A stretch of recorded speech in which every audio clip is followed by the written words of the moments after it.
చదువుకటే భవిష్యత్తును మారుస్తుందని మంత్రి కొండపల్లి శ్రీనివాస్ అన్నారు. ఎన్నికల్లో ఇచ్చిన హామీ మేరకు తల్లికి వందనం అమలు చేస్తున్నామని తెలిపారు. అర్హులైన ప్రతి ఒక్కరికి తల్లికి వందనం పథకం కింద 15,000 రూపాయలు అందిస్తున్నామని తెలిపారు. సిలబస్లో అనేక మార్పులు చేస్తున్నామని విద్యాశాఖ మంత్రి నారా లోకేష్ విద్యకు మంచి భవిష్యత్తుకు బాటలు వేస్తున్నారని తెలిపారు. వైసీపీ చేస్తున్న అసత్య ఆరోపణలను ప్రజలు అర్థం చేసుకోవాలని సూచించారు. తల్లులు తమ పిల్లలను బాగా చదివించాలని, గ్రామీణ ప్రాంతాల్లోని పిల్లలకు మంచి విద్య అవసరమన్నారు మంత్రి కొండపల్లి శ్రీనివాస్.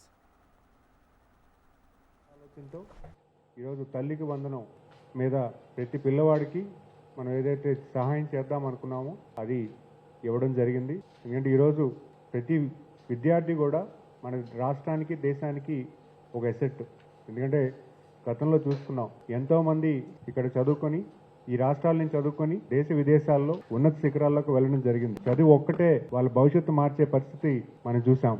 అది ఈరోజు తల్లికి వందనంలో ప్రతి విద్యార్థికి మనం సహాయం చేయాలి. ఎందుకంటే ఈరోజు స్కూల్స్ లో చదివించేటప్పుడు కూడా కొంచెం బ్యాక్ ఆఫీస్ ఎక్స్పెండిచర్, అంటే ఇంటి దగ్గర ఎక్స్పెండిచర్ అవ్వచ్చు, ఒక మంచి ఆరోగ్యమైన ఫుడ్ ఇవ్వడం కానీ, మరి టెక్నాలజీ జోడించడానికి మంచి బుక్స్ కొనుక్కోవడానికి కానీ, లేకపోతే ఇంకేదైనా. ఎందుకంటే ప్రభుత్వం ఈరోజు అన్ని రకాలుగా సపోర్ట్ చేస్తూ ప్రతి విద్యార్థికి కూడా ఒక 15,000 రూపాయలు ఇస్తే అదనంగా వాళ్ళు చేయాల్సినటువంటి అడిషనల్ బుక్స్ కొనుక్కోవడం కానీ, లేకపోతే వాళ్ళకి కావాల్సిన సప్లిమెంట్స్ కొనుక్కోవడానికి కానీ ఒక సహాయం చేస్తే బాగుంటుందని ఒక మంచి ఆలోచనతో గౌరవ ముఖ్యమంత్రి వాళ్ళు ఎంతమంది ఉంటే అంతమంది పిల్లలకి ఈరోజు 15,000 రూపాయలు ఇవ్వడం జరిగింది.